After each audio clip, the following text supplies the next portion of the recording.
우리 요한복음 7장 25절부터 36절 말씀 통해서 손을 대는 자가 없더라라는 제목으로 말씀 함께 나눕니다. 오래전 유튜브에서 인상 깊은 영상 하나를 보았습니다. 한 어머니가 어린 자녀를 데리고 동물원에 간 영상이었습니다. 어머니는 사자를 배경으로 아이의 예쁜 사진을 찍어주고 싶었습니다. 그래서 아이를 사자 우리 앞에 앉혔지요. 그때 사자는 그 아이의 5m 뒤에서 몸을 잔뜩 웅크리고 있었습니다. 마치 사냥감을 발견한 맹수처럼 매서운 시선으로 아이를 노려보고 있었지요. 아이가 사진을 찍기 위해 사자에게서 완전히 등을 돌리는 순간 사자는 지금이 기회다 싶어 아이에게 돌진했습니다. 그러다 쿵 하고 유리에 부딪혔습니다. 사자는 자신이 투명한 유리 안에 갇혀있다는 사실을 모르고 아이에게 달려들다가 머리를 부딪힌 것입니다. 저는 처음에 영상을 보았을 때 정말 깜짝 놀랐습니다. 언뜻 보기에는 유리창이 잘 보이지 않아서 사자가 돌진할 때 정말 큰일이 나는 줄 알고 깜짝 놀랐던 것이지요. 하지만 현장에 있던 아이와 엄마는 태연했습니다. 오히려 사자가 유리에 부딪힌 상황을 신기해하고 재밌어했습니다. 사자와 아이 사이에 유리 보호막이 있다는 것을 이미 그들은 알고 있었기 때문입니다. 우리 삶에도 사자처럼 이빨을 드러내며 우리를 위협하는 삶의 문제들이 있습니다. 건강의 문제, 재정의 문제, 그리고 사람과의 관계의 문제, 취업과 가정과 사업의 문제들은 끊임없이 으르렁거리며 우리를 압박해 옵니다. 때론 그 문제들이 너무나 거대하고 위협적으로 느껴져서 우리는 밤잠을 설칠 때가 있습니다. 그리고 모든 것을 포기한 채 그 문제로부터 도망치고 싶을 때도 있습니다. 분명 쫓아오는 자는 없는데 마음은 마치 맹수에게 쫓기는 것처럼 늘 불안하고 긴장이 됩니다. 그러나 우리는 걱정할 필요가 없습니다. 하나님께서 우리의 삶의 보호막이 되어주시기 때문입니다. 우리 눈이 두려움과 불안에 가려 하나님의 보호막이 잘 보이지 않아서 그렇지 믿음의 눈을 크게 뜨고 바라보면 우리 삶은 언제나 하나님의 보호 속에 있다는 것을 알게 됩니다. 그래서 우리가 아무리 위협적인 문제들로 우겨싸움을 당해도 우리는 결코 그 문제의 먹잇감이 되지 않습니다. 우리를 지키시는 하나님이 지금도 우리와 문제 사이에 굳건히 서 계시기 때문입니다. 여호와는 너를 지키시는 이시라. 여호와께서 내 오른쪽에서 내 그늘이 되시나니 낮에 해가 너를 상하게 하지 아니하며 밤에 달도 너를 해치지 아니하리로다. 여호와께서 너를 지켜 모든 환난을 면하게 하시며 또 내 영혼을 지키시리로다. 여호와께서 우리의 오른쪽에서 그늘이 되신다는 이 말씀, 이 오른쪽은 취약한 부분을 의미합니다. 고대 전쟁터에 나간 군사의 모습을 한번 떠올려 보십시오. 군사들은 보통 왼손으로는 방패를 들었고 오른손으로는 칼이나 창 같은 무기를 들었습니다. 방패가 왼쪽에 있기에 무기를 휘둘려야 하는 이 오른쪽은 상대적으로 적의 공격에 노출될 수밖에 없었습니다. 그래서 군사들은 가장 신뢰할 수 있는 동료를 자기의 오른쪽에 두었습니다. 그래야 그 동료가 자기의 방패로 나의 취약한 오른쪽을 보호해 줄 수 있기 때문입니다.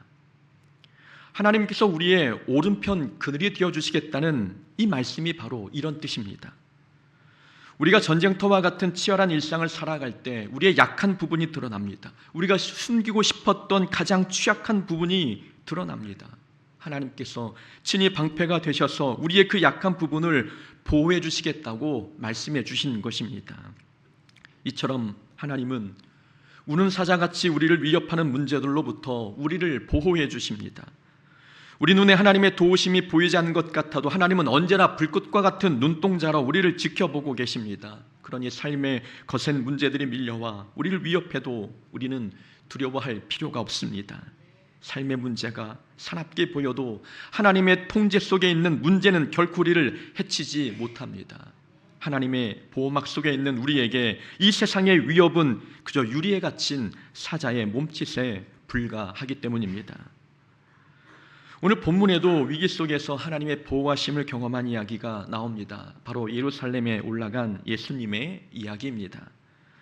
본문의 시간적 배경은 유대인의 명절 초막절입니다. 유대인들은 명절이 되면 모두 예루살렘에 올라가 하나님을 예배해야 했습니다. 예수님의 육신의 형제들은 예수님의 이 명절을 예수님의 능력을 드러낼 좋은 기회로 삼기를 원했습니다. 그래서 예수님께 이 갈릴리 같은 시골에서 숨어서 사역하지 말고 예루살렘 같은 도시에 가서 능력을 마음껏 펼쳐 온 천하에 예수의 이름을 드높이라고 권했습니다. 하지만 예수님은 아무도 모르게 은밀하게 예루살렘에 올라가셨습니다. 그렇게 하신 이유는 드러내놓고 능력을 행하시는 것은 예수님의 사역 방식이 아니었기 때문이고, 또 하나는 유대인들의 살해 위협이 있었기 때문입니다. 11절을 보면 유대인들이 예수님을 찾는 장면이 나옵니다. 지난주에 살펴보았지요. 유대인들은 평소 신성 모독적인 발언을 한 예수님을 눈의 가시처럼 여기고 있었습니다. 그래서 예수님을 죽일 기회를 엿보고 있었는데 전국에 유대인이 모이는 이 초막절이야말로 좋은 기회라고 생각했습니다. 그래서 유대 당국은 예수가 이 초막절에 예루살렘에 올라왔는지 눈에 불을 켜고 찾고 있었습니다. 그런데 14절 이하를 보니 예수님은 성전에서 말씀을 가르치고 계셨습니다. 살해 위협이 있는 이 위험한 상황 속에서 예수님은 숨어 계시지 않고 성전에서 공개적으로 말씀을 전하셨습니다. 예수님의 가르침에 놀라는 사람들이 있었고, 오늘 본문 31절처럼 그 가르침을 듣고 예수를 믿기 시작하는 자들도 속출하기 시작했습니다. 이렇게 수많은 군중이 말씀을 듣기 위해 예수님 주변에 모여들었으니 유대 당국이 예수님의 위치를 모를 리 없었습니다. 예수님이 체포되는 것은 시간 문제였고, 붙잡히면 예수님은 즉시 죽임을 당할 수 있는 위기의 상황이었습니다. 그런데 30절에 이렇게 기록되어 있습니다. 그들이 예수를 잡고자 하나 손을 대는 자가 없으니 이는 그의 때가 아직 이르지 아니하였음이로라. 11절에서 분명히 유대 당국자들은 예수가 예루살렘에 나타나기만을 눈에 불을 켜고 기다리고 있었습니다. 그들은 예수님을 보는 즉시 체포하여 죽이고자 하는 만반의 계획을 세워두었습니다. 그런데 이상하게도 예수님이 예루살렘에 나타나시고 성전에서 공개적으로 가르치시는데도 이 당국자들은 예수님을 체포하지 않았습니다. 아니, 체포하지 못했습니다. 이유는 지금은 하나님의 때가 아니었기 때문입니다. 이는 그의 때가 아직 이르지 아니하였음이로라. 예수님을 죽일 계획을 철저히 세웠는데 유대 당국자들은 예수님의 손끝 하나 건드리지 못했습니다. 그리고 32절에서 이 종교 지도자들이 예수님을 붙잡아라고 사람들까지 보냈지만 45절을 보니 그들도 역시 예수님을 잡아오지 못했습니다. 이 장면은 하나님의 때가 아니면 세상의 어떤 위협도 결코 우리에게 위협이 될 수 없음을 보여주고 있는 것입니다. 세상 위협이 아무리 거세고 사나울지라도 그것은 결코 하나님의 때, 하나님의 시간표를 이기지 못합니다. 예수님을 향한 하나님의 시간표는 지금 초막절이 아니라 6개월 뒤에 찾아오는 6월절이었습니다. 6월절이어야말로 예수님이 온 인류를 구원하시기 위해 십자가를 지셔야 할 하나님의 때였습니다. 그러니 그때가 되기 전에는 유대 지도자들이 아무리 머리를 맞대고 예수님을 체포하는 음모를 꾸며도 소용이 없었습니다. 지금은 하나님의 때가 아니었기 때문입니다. 성도의 안전은 하나님의 시간표 안에 있는 것입니다. 하나님의 시간표가 우리에게는 하나님의 보호막입니다. 눈에 보이는 물리적인 도움이나 도구가 우리를 지켜주는 것이 아니라 하나님의 시간, 하나님의 때가 우리를 보호하는 방패요 보호막입니다. 세상은 돈이 있으면 안전하다고 생각합니다. 권력이 있고 힘이 있으면 자기 삶을 위기로부터 지켜낼 수 있다고 믿습니다. 무엇인가 손에 잡히는 물질적이고 물리적인 것이 있어야 본인 인생이 보호받을 수 있다고 생각하는 것입니다. 그러나 성도의 보호막은 하나님의 시간표입니다.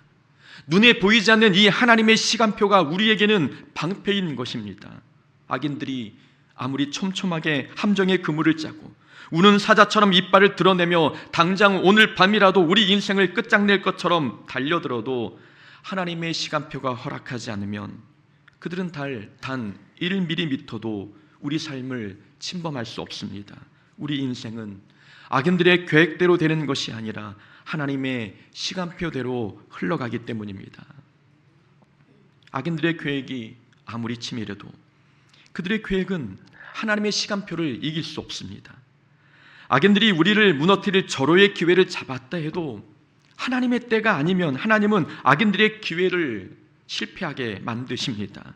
우리가 하나님의 시간표 안에 있는 한 세상의 어떤 환난이나 곤고나 박해나 위험도 우리를 넘어지게 하지 못합니다. 그래서 찰스 스펄전 목사님은 사명자는 하나님의 계획 안에서 불사신과 같다라고 말씀하셨습니다. 사역자는 하나님의 계획 안에서 불사신과 같다.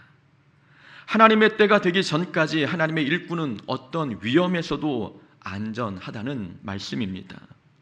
구약의 다윗을 보십시오. 사울 왕이 이스라엘 전체의 군사력을 동원하여 10여 년간 다윗을 사냥하듯 쫓아다녔습니다. 다윗의 삶은 동굴에 갇히고 황무지에 고립되는 등 그 눈앞이 깜깜한 위협의 연속이었습니다.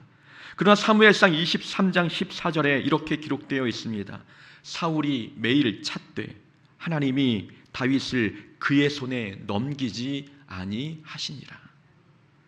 사울이 살기 등등한 모습으로 군대를 이끌고 다윗을 추격해도 다윗이 죽지 않았던 이유가 무엇 때문이었습니까? 다윗을 향한 하나님의 때가 아직 끝나지 않았기 때문입니다. 다윗에게 던진 사울의 창끝이 아무리 날카로웠다 해도 그 창은 하나님의 시간표라고 하는 보호막을 뚫지 못했습니다. 신약의 사도 바울도 마찬가지입니다. 사도행전 23장을 보면 바울을 죽이기 전에는 먹지도 않고 자지도 않겠다고 맹세한 40명의 결사대가 있었습니다. 그들은 바울을 암살하려는 음모를 꾸몄습니다.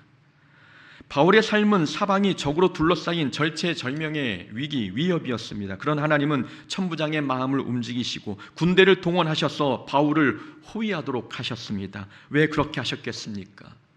내가 예루살렘에서 나의 일을 증언한 것 같이 로마에서도 증언하여야 하리라. 바울을 향한 하나님의 사명의 때가 아직 남아 있었던 것입니다. 지금 바울은 죽을 게 아니라 아직 사명의 때가 남아 있었기 때문에 하나님께서 로마인의 마음까지 움직이셔서 바울을 보호하셨던 것입니다. 우리 인생도 마찬가지입니다.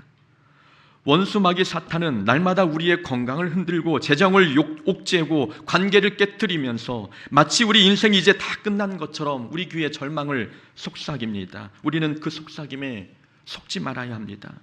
상황이 더 악화되고 주변에는 도움의 손길이 보이지 않아도 우리를 향한 하나님의 계획은 하나님의 시간표대로 잘 진행되고 있습니다. 우리를 향한 하나님의 시간표 안에는 실패와 낙담이 없습니다. 하나님은 언제나 우리에게 가장 좋은 것을 주시고 좋은 길로 인도하십니다. 고난을 만나면 고난 뒤에는 영광을 얻게 하시고 시험을 겪으면 그 시험을 통과한 후에는 영적 지혜를 얻게 하십니다. 우리를 향한 하나님의 시간표 안에는 항상 우리를 위한 선하고 좋은 것들이 들어 있습니다. 그러니 어떤 위기와 위협 속에서도 우리는 조급해하거나 두려워할 필요가 없습니다. 왜 당장 이 문제가 해결되지 않느냐고 하나님을 원망할 이유도 없습니다. 하나님의 시간표가 우리에게 보호막이 되고 삶의 위협에서부터 우리를 보호해 주기 때문입니다. 하나님의 시간표가 우리의 보호막이라면 우리의 신앙생활은 어떻게 달라져야 하겠습니까? 하나님의 시간표가 보호막이라면 우리는 삶의 위기 속에서도 맡은 사명의 자리를 지켜내야 합니다. 하나님의 시간표가 나의 가장 안전한 보호막이라는 사실을 믿는 성도는 위기가 찾아왔을 때 불안해하며 숨거나 문제를 피해 도망가지 않습니다. 오늘 자기에게 맡겨진 사명의 자리를 묵묵히 그리고 당당히 지켜냅니다. 28절을 보면 예수님께서 성전에서 가르치시며 외쳐 이르시되라고 기록되어 있습니다. 예수님은 유대인들이 자기를 죽이려 한다는 사실을 알고 계셨습니다. 그런데도 예수님은 숨어 계시지 아니하셨고 당당히 성전에서 큰 소리로 말씀을 가르치셨습니다. 예수님의 이런 모습은 무모함이 아니었습니다. 하나님의 때를 믿는 믿음에서 나온 충성이었고 헌신이었습니다. 예수님은 자기를 향한 하나님의 시간을 알고 계셨기에 목숨이 위협받는 상황에서도 위축되지 않고 당당하게 복음을 전하셨습니다. 31절에는 무리 중에 많은 사람이 예수를 믿고 라는 말씀이 나옵니다. 예수님의 말씀을 들은 사람들 중에 믿는 자가 생겼다는 말씀이지요. 예수님의 사역에 열매가 나타나고 있는 것입니다. 예수님은 삶의 위기 속에서도 사명을 놓지 않으셨고 그 사역의 열매도 얻으셨습니다. 예수님께서 유대인들의 살해 위협이 무서워 갈릴리에 숨어 계셨거나 아니면 성전 뒤편에 은신해 계셨다면 영원히 구원받는 이 기적의 열매를 결코 맛보지 못하셨을 것입니다. 예수님의 이런 모습을 우리는 본받아야 합니다. 일반적으로 사람들은 삶의 위기를 만나면 신앙생활부터 소홀해집니다. 누군가 나를 위협하고 삶의 문제가 우리를 압박하면 사람들은 교회에 나오지 않거나 하던 사역을 내려놓습니다. 우리를 사명의 자리에서 이탈하게 하는 것이 사탄의 계략인 줄 알면서도 사람들은 삶의 문제를 만나면 하나님께서 맡겨주신 사명의 자리를 떠납니다. 위협 앞에서 사명을 내려놓으면 그것은 마귀에게 지는 것입니다. 성도가 위기를 극복하는 방법은 아무것도 하지 않은 채 환경이 좋아지기를 기다리는 것이 아닙니다. 위기 속에서 오히려 사명의 고삐를 죄는 것이 위기를 극복하는 믿음의 방법입니다. 엘리야 선지자를 생각해 보십시오. 악한 아합 왕과 이세벨이 자기를 죽이려 위협했을 때 엘리야는 두려움에 사로잡혀 광야 로뎀 나무 아래로 도망쳐 숨었습니다. 그때 엘리야는 영적 침체에 빠졌고 하나님께 죽기를 구했습니다. 엘리야가 위협을 피해 사명의 자리를 이탈했을 때 그 엘리야에게 찾아온 것은 평안이 아니라 절망이었습니다. 그러나 하나님이 엘리야를 불러 다시 사명을 맡기셨을 때에 엘리야의 영성은 다시 회복되었습니다. 사람들은 위기 때 신앙의 자리를 이탈하면 마음이 가벼워질 것으로 생각합니다. 그러나 절대 그렇지 않습니다. 더 큰 영적 침체에 빠질 수 있고 우리 신앙이 퇴보할 수도 있습니다. 골리앗을 향해 달려갈 때 믿음이 성장하는 것이지 골리앗을 만났다고 사명의 자리에서 도망가 숨어버린다면 신앙은 퇴보할 수밖에 없습니다. 삶의 문제가 우리를 위협해도 하나님의 계획 안에 있는 우리는 안전합니다.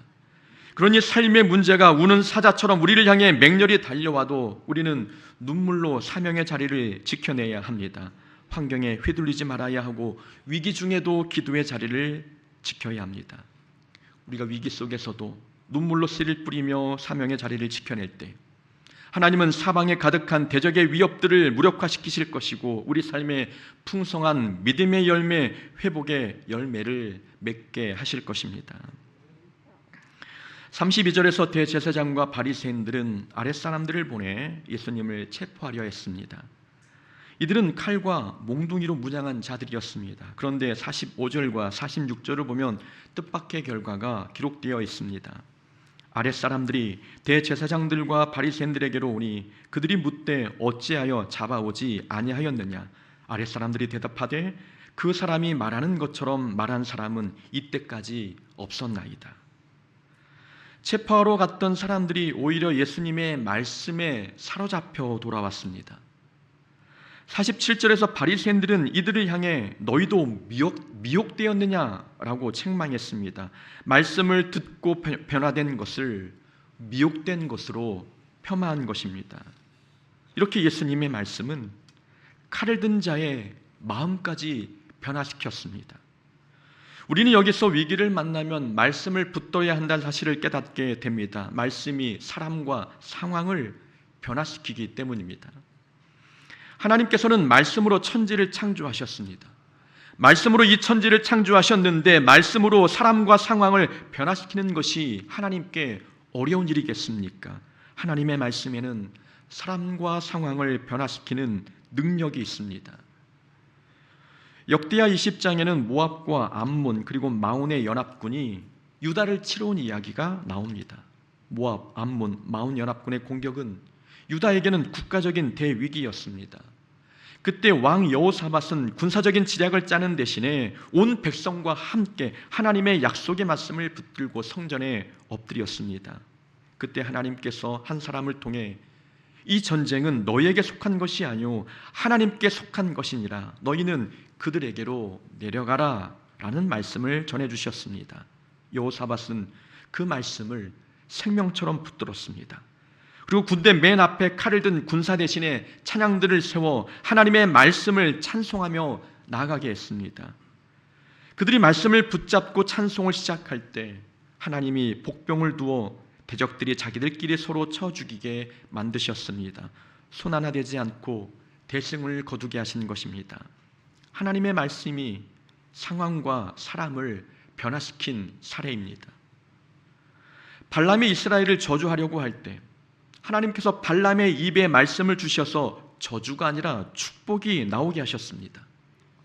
바울 이전의 사울은 다메섹 도상에서 예수님의 음성, 곧 예수님의 말씀을 듣고 인생이 완전히 변화되었습니다. 그리스도인들의 원수였던 사울이 하나님의 말씀을 통해 그리스도의 사도로 변화된 것입니다. 이렇게 하나님의 말씀에는 우리를 위협하는 모든 상황과 모든 사람을 변화시키는 능력이 있습니다. 내 말이 불 같지 아니하냐? 바위를 쳐서 부서뜨리는 방망이 같지 아니하냐? 에레미야서의 말씀입니다. 하나님의 말씀은 불 같고 방망이 같아서 바위처럼 단단하고 완악한 인간의 마음을 부서뜨릴 수 있습니다. 아무리 날선 칼을 든 대적이라 할지라도 하나님의 불, 하나님의 말씀이 임하면 그 완악함은 한순간에 재가 되어 무너져 내립니다.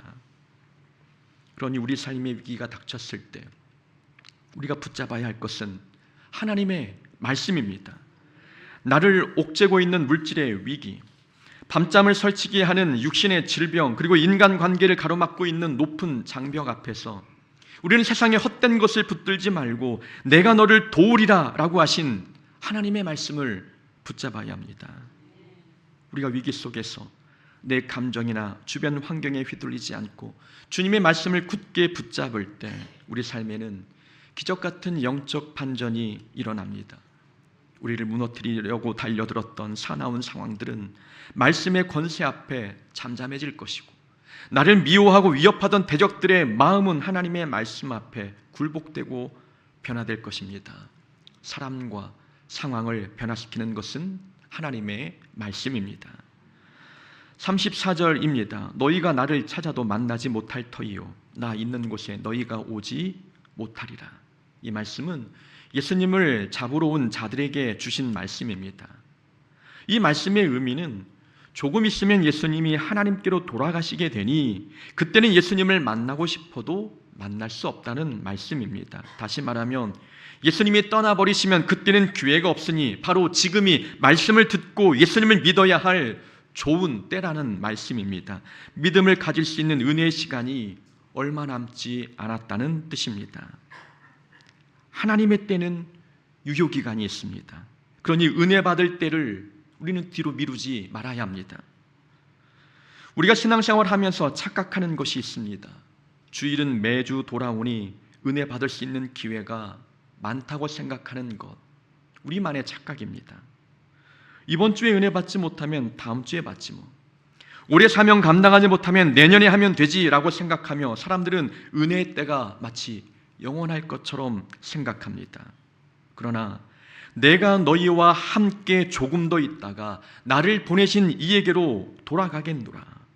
이 예수님의 말씀처럼 예수님은 조금만 지나면 기회의 문이 닫힐 것이라고 말씀하셨습니다. 기회의 문이 닫히면 그때는 은혜 받고 싶어도 받을 수 없고 예수님을 만나고 싶어도 만날 수 없는 것입니다. 그러니 은혜 받을 때를 뒤로 미루지 말고 기회가 주어졌을 때에 은혜 받고 변화되어야 합니다. 사도 바울이 로마로 압송되기 전에 유대 총독 벨릭스 앞에서 복음을 전했습니다. 바울이 의와 절제와 장차 오는 심판을 강론하자 이 벨릭스는 심령에 큰 두려움을 느꼈습니다. 두려움을 느꼈다는 것은 하나님께서 그에게 변화받을 수 있는 기회를 주셨다는 뜻입니다. 그러나 성경은 이렇게 기록하고 있습니다. 벨릭스가 두려워하여 대답하되 지금은 가라. 내가 틈이 있으면 너를 다시 부르리라. 가라. 내가 틈이 있으면, 기회가 있으면 다시 부르리라. 벨릭스는 은혜 받을 기회를 뒤로 미루었습니다. 그 뒤로 성경에는 벨릭스가 복음을 듣고 구원받았다는 기록이 나타나지 않습니다. 이 벨릭스는 나중에도 구원받을 기회가 있을 줄 알았습니다. 나중에도 말씀을 듣고 변화될 기회가 있을 줄 알았습니다. 조금 더 고민해보고 조금 더 한가해지면, 바쁜 일로부터 처리하고 나면, 이런 생각 때문에 기회가 있을 줄 알았는데 그렇지 않았던 것입니다. 에서는 장자권을 판 후에 나중에 눈물로 축복을 구했으나 얻지 못했습니다. 배고픔을 먼저 해결하고 그 후에 장자의 복을 구해도 늦지 않을 것으로 생각했는데 그렇지 않았지요. 하나님의 때에는 유효기간이 있었습니다. 노아의 시대 때에도 사람들은 노아가 방주에 들어가는 날까지 먹고 마시고 장가들었습니다. 방주에 들어가는 일은 나중에 해도 된다고 생각했기 때문입니다. 그러나 방주의 문은 항상 열려 있는 것이 아니었습니다. 사탄이 끊임없이 우리에게 속삭이는 말이 있습니다. 다음에 해도 돼 라는 말입니다. 우리에게 다음에도 기회가 있다고 속삭이는 것, 그래서 예수님을 붙잡아야 할 영적 골든타임을 놓치게 만드는 것, 이것이 사탄의 전략입니다. 보라, 지금은 은혜 받을 만한 때요, 보라, 지금은 구원의 날이로다. 은혜의 때는 미래의 어느 날이 아니라 바로 지금이라는 말씀입니다. 지금 말씀을 듣고 마음에 찔림이 있다면 바로 지금이 회개할 때입니다. 지금 말씀이 방망이가 되어 우리 마음을 두드리고 있다면 바로 지금이 내가 깨어지고 변화될 때입니다. 마음에 영혼을 향한 긍휼과 사랑이 일어나고 있다면 지금이 용서할 때이고 사랑을 베풀 때입니다. 우리 인생에서 지금보다 더 좋은 때가 있을 것으로 생각하지 마십시오. 가장 은혜 받기 좋은 때는 언제나 오늘, 지금, 이 순간입니다. 오늘 우리가 드리는 이 예배가 내 인생의 마지막 예배가 될 수 있고, 오늘 듣는 이 말씀이 내 삶을 돌이킬 수 있는 마지막 기회가 될지도 모릅니다. 그러니 은혜의 유효기간이 끝나기 전에 기회가 있을 때에 은혜 받고 기회가 있을 때에 기도하고 하나님을 예배할 수 있어야 합니다. 우리 삶에는 우리를 삼킬 듯이 덤비는, 우리를 위협하는 삶의 문제들이 있습니다. 그 위협 앞에서 우리는 결코 두려워하지 마시기 바랍니다. 세상의 위협이 아무리 거세도 우리를 향한 하나님의 완벽한 시간표를 결코 이기지 못합니다. 하나님의 통제 속에 있는 문제는 그저 유리 안에 갇힌 사자의 몸짓에 불과하기 때문입니다. 그러므로 위기 속에서 사명의 자리를 포기하거나 은혜 받을 기회를 다음으로 미루지 마십시오. 하나님의 때는 분명한 유효기간이 있습니다. 바로 오늘, 지금 이 순간이 우리가 회개하고 변화되어야 할 구원의 날입니다. 오늘이 내 인생의 마지막 예배라는 절박한 심정으로 말씀 앞에 결단할 때 하나님은 대적의 위협을 무력화시키시고 우리 삶의 풍성한 회복의 열매를 맺어주실 것입니다. 이 위대한 반전의 주인공이 되시기를 주의 이름으로 축원합니다. 아멘.